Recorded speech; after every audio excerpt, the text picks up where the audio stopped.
This is the second lecture of my finite state machines, and what we'll do in this lecture, in the first one we went through the definition of the machine and the purpose of the machine, and now we'll talk about how to actually draw them.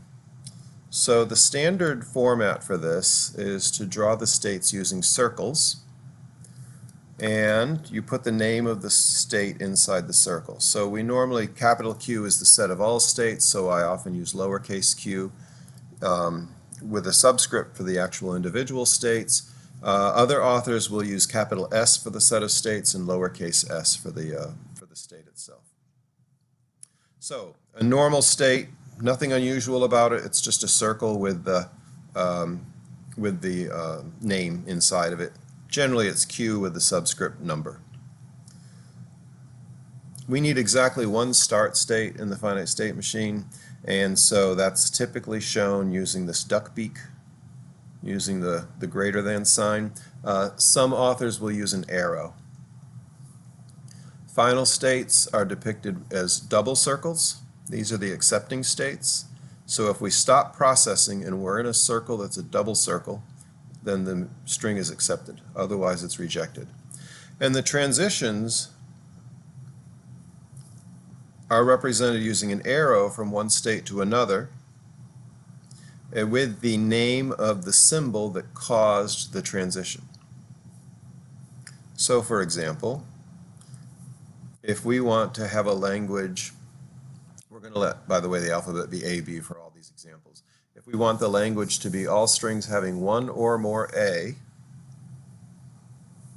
then that machine would look like this. We start in the start state, Q0, and we know it's the start state because it has a duck beak. It is not an accepting state. So if I get a string that is composed only of B's, I'm just going to keep circling back and back to this start state. And then strings with only B's will be all rejected. If we get at least one A, we've met the criteria for being in the language, so we're going to transition directly to Q1, which, since it's a double circle, is a final state or an accepting state. And then once we get that 1A, we don't care what happens after that. So one way you can show that you don't care what happens is this loop where either an A or a B just keeps us in Q1.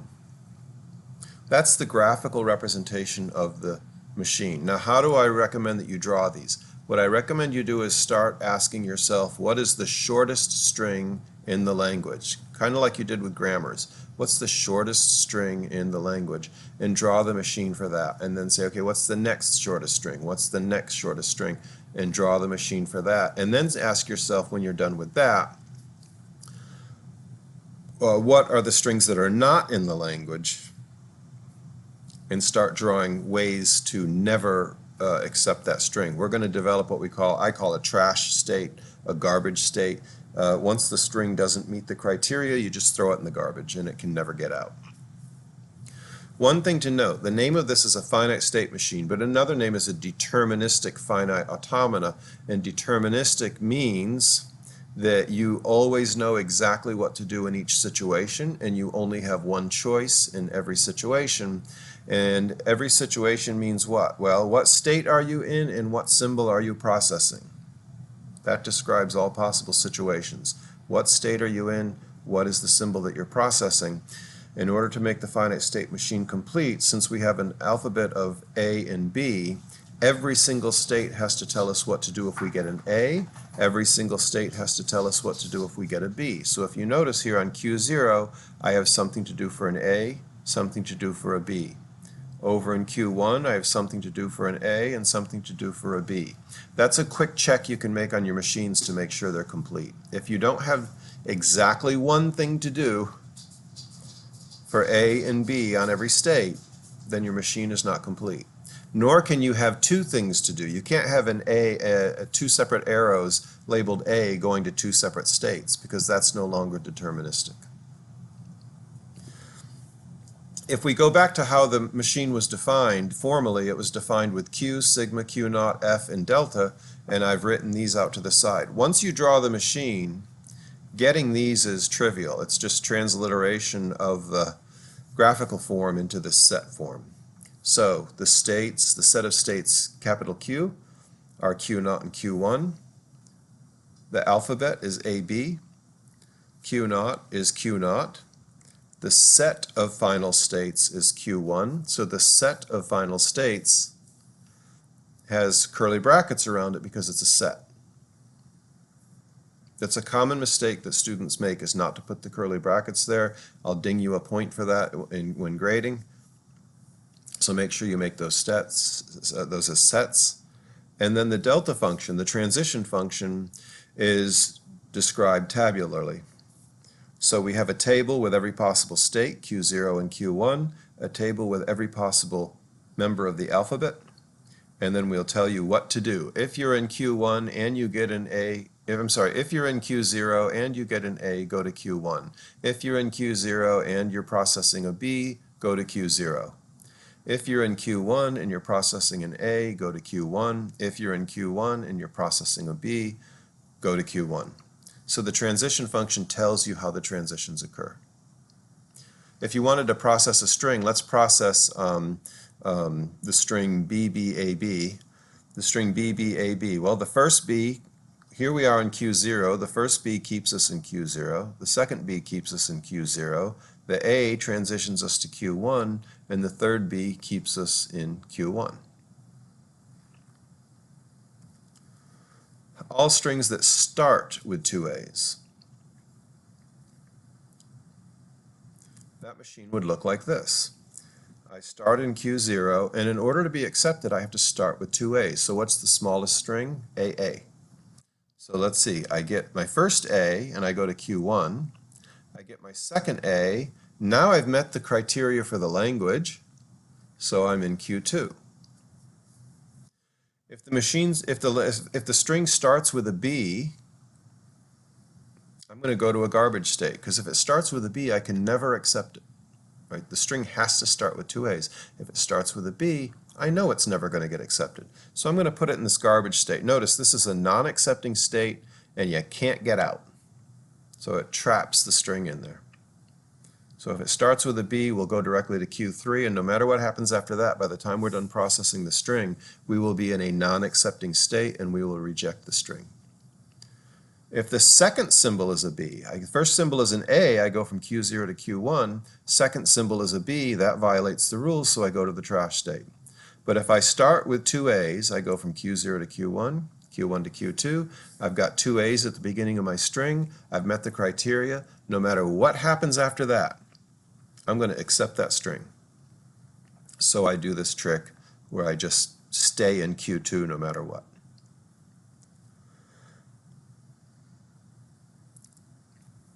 Translating to the set form, the set of states is Q0, Q1, Q2, Q3. The alphabet is AB.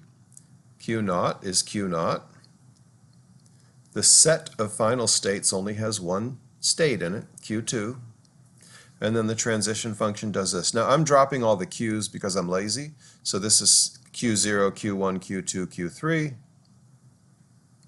And if I get an A, this tells me what to do. If I get a B, this tells me what to do. Notice right off the bat, if I'm in state 0 and the first thing I see is a B, I'm going to go to state Q3, which is my garbage state.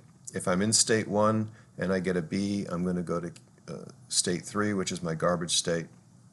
Once I'm in state 3, I can never get out. Once I'm in state 2, I can never get out, which is good because I accept the string. So again, draw these first.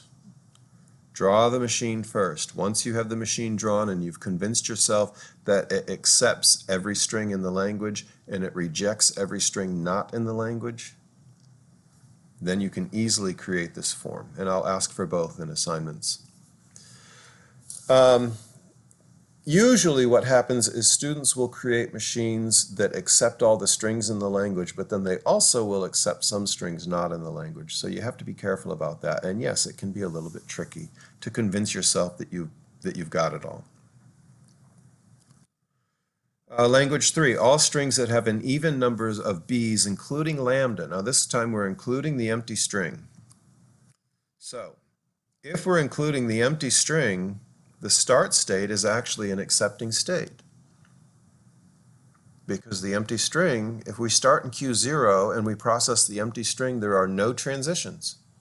If there's no transitions, I'm going to end up in Q0. But since I need to accept lambda, then the start state is also an accepting state. This is true for every language that accepts lambda, or where lambda is a member of the set. Then I need to do an even number of b's. So how do I do that? It's a cute trick, right? You just go out and back, out and back. 1b, 2b, 3b, 4b, 5b, 6b. So every time you get an even number of b's, you're back in Q0. We don't care about the a's at all, so the a's won't cause a transition. The a's, if you're in Q0 and you get an a, you basically ignore it. You stay in Q0. If you're in Q1 and you get an a, you basically ignore it and you stay in Q1.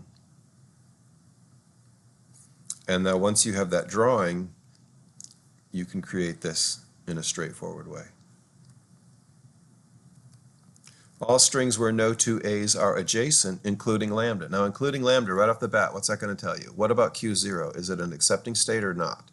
Yes, it is, because we accept lambda. So Q0 is an accepting state. If we get one a, we can still accept that because it's not adjacent to anything. The only thing that breaks this is if we have two a's in a row. So if I get an a and an a, I'm going to go to my garbage state. But if I get an a and then I get a b, those a's are no longer adjacent. So a, b is fine. I can keep getting a's as long as I get b's in between them. Oh, and I can get as many b's as I want, because once I get one b, if I keep getting more b's, I just don't transition anymore. And then I'm waiting. Basically what I'm doing is I'm marking time waiting for an A. So then I wait for my A, I got my A, and now I'm on the lookout, right? Because if I get another A in a row, then I've broken the rule. If I get another A, I go to the trash state. If I don't get another A, if I get a B, I can keep accepting that string. How do you know how to do this? Practice. I've given you, I don't know, a dozen or so languages to practice on in the practice set. Again, once you have this, this is straightforward. Just make sure it matches. Now what happens if you create a machine that's wrong and then you're doing this? How does that get graded? As long as this set form matches your machine, you'll get full credit for the set form. If your machine is wrong in terms of the language, then obviously you'll miss some points for that.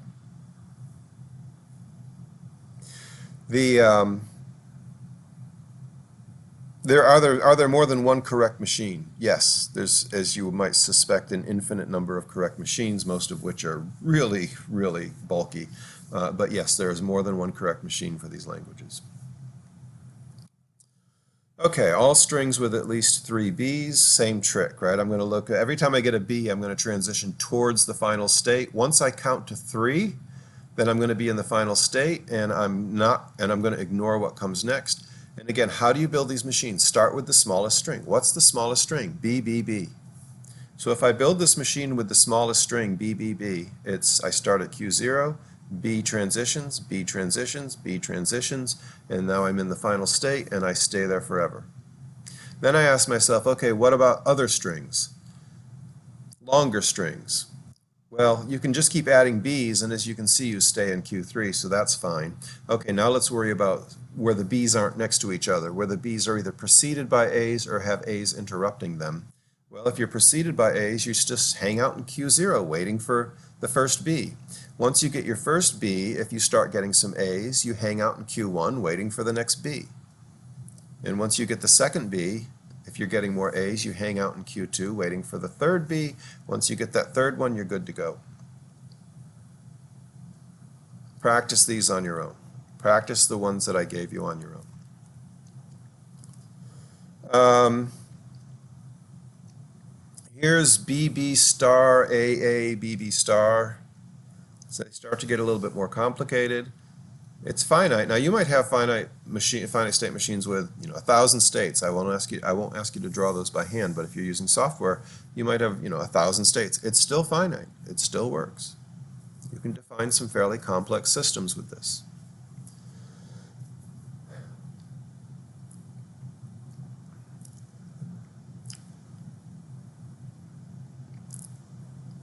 BB star, what BB star AA. So BB, BB, I'm looking for those pairs of B's. Once I'm done getting pairs of B's, I get AA. That puts me here. And then I can get more BB, BB, BB.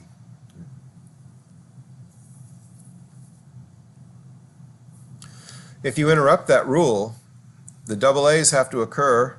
If you don't get the double A, and by the way, if you get any more A's than those two, that's bad. The only two A's allowed are those two that are next to each other. If they're not next to each other, if they're interrupted by a B, we go to the trash state. If I don't get the BB, I get one B and then an A, I go to the trash state. Once I get my two A's, if I ever see another A, I have to go to the trash state because I'm only allowed those two. It's a matter of walking through, again, the shortest string. What's the shortest string? AA. Bing, bing, there I am. What's the next shortest string? Oh, BBAA. Okay, BBAA. How about BBA, BBAA, BB? Start making the strings longer and longer and longer.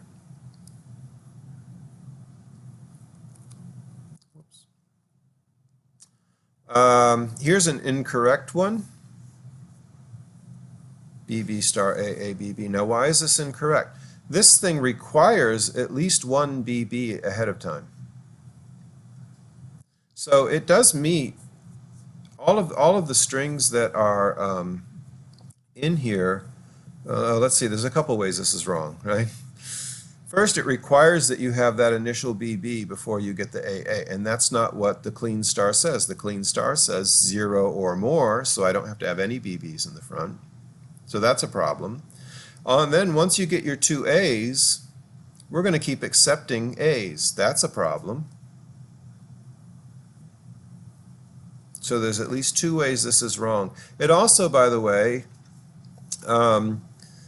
it looks good. You can do, let's do BBAABB. Is that string in the language? Yes. Does this machine accept it? Yes. BBAABB.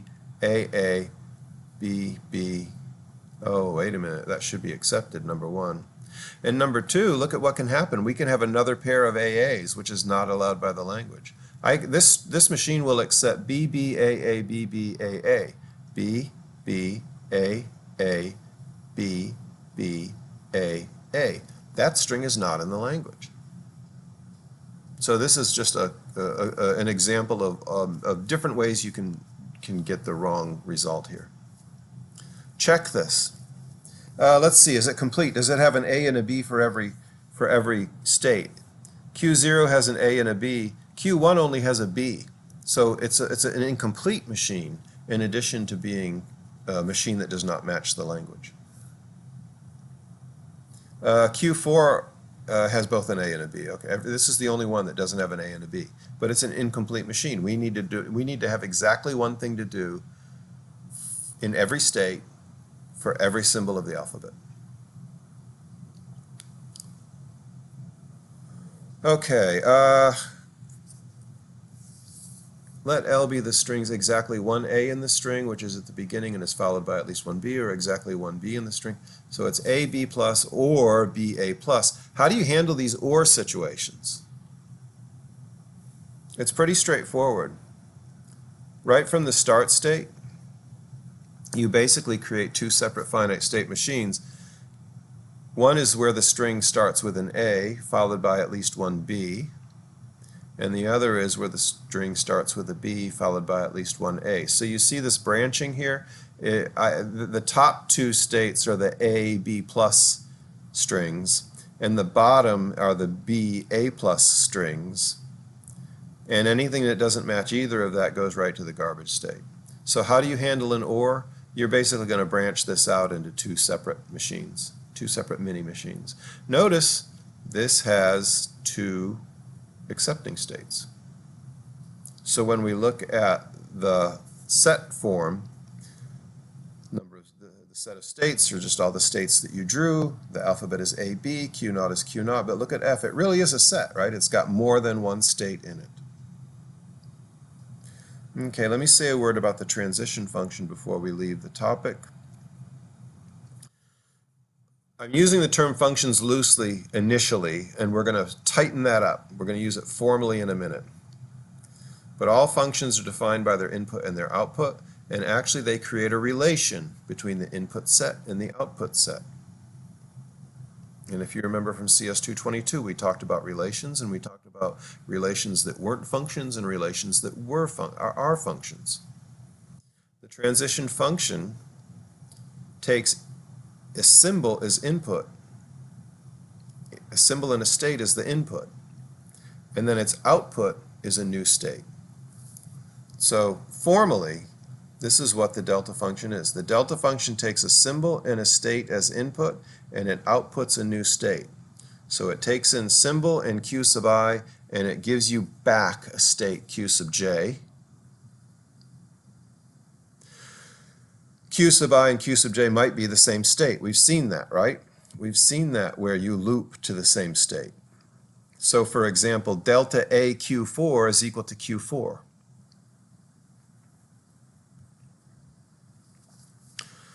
So we have the input as an ordered pair that appears at most once, and then we have the output, which is a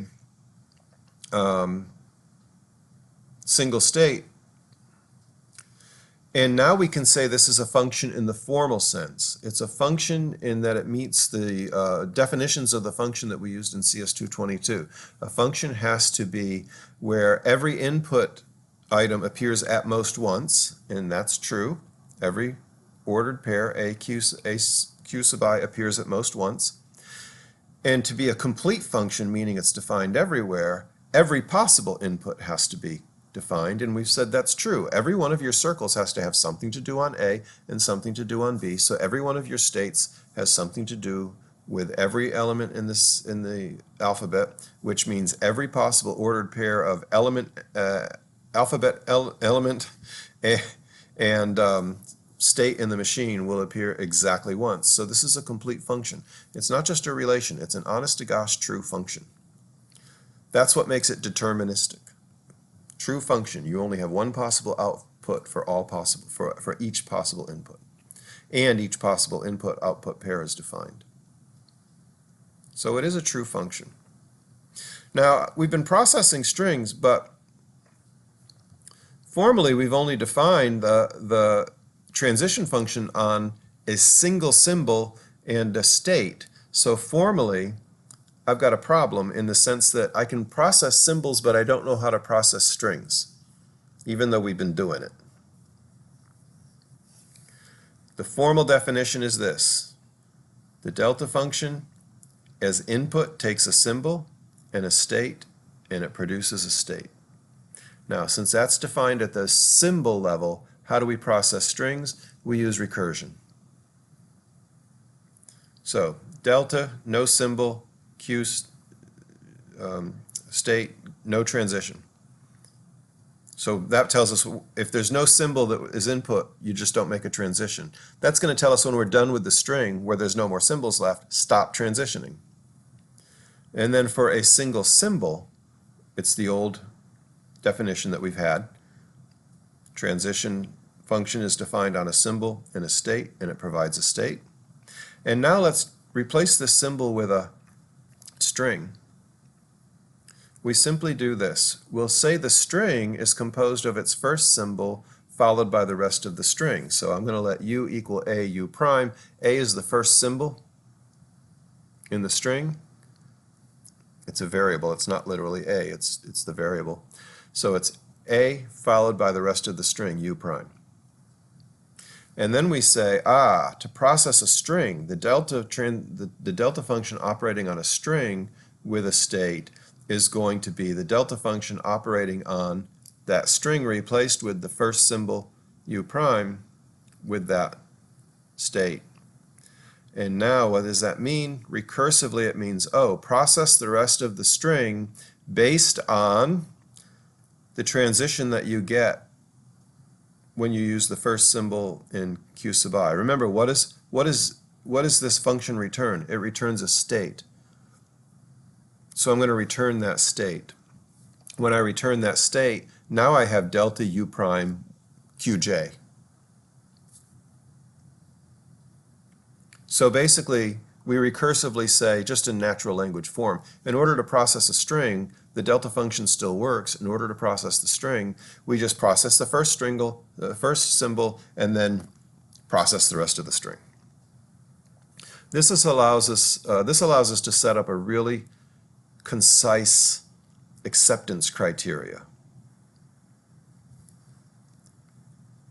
There's the acceptance criteria. The machine accepts the string U if and only if operating the transition function on U starting in the start state. Now, what is that transition function of U starting in a start state going to end up with? After you do all the transitions, after you do all the evaluations, you're just left with a state. If that state, right, so this is going to put us in a state. If that state is an element of the set of final states, accept. So there's formal acceptance criteria. Okay, we'll talk about this more in lecture. It's also in the notes.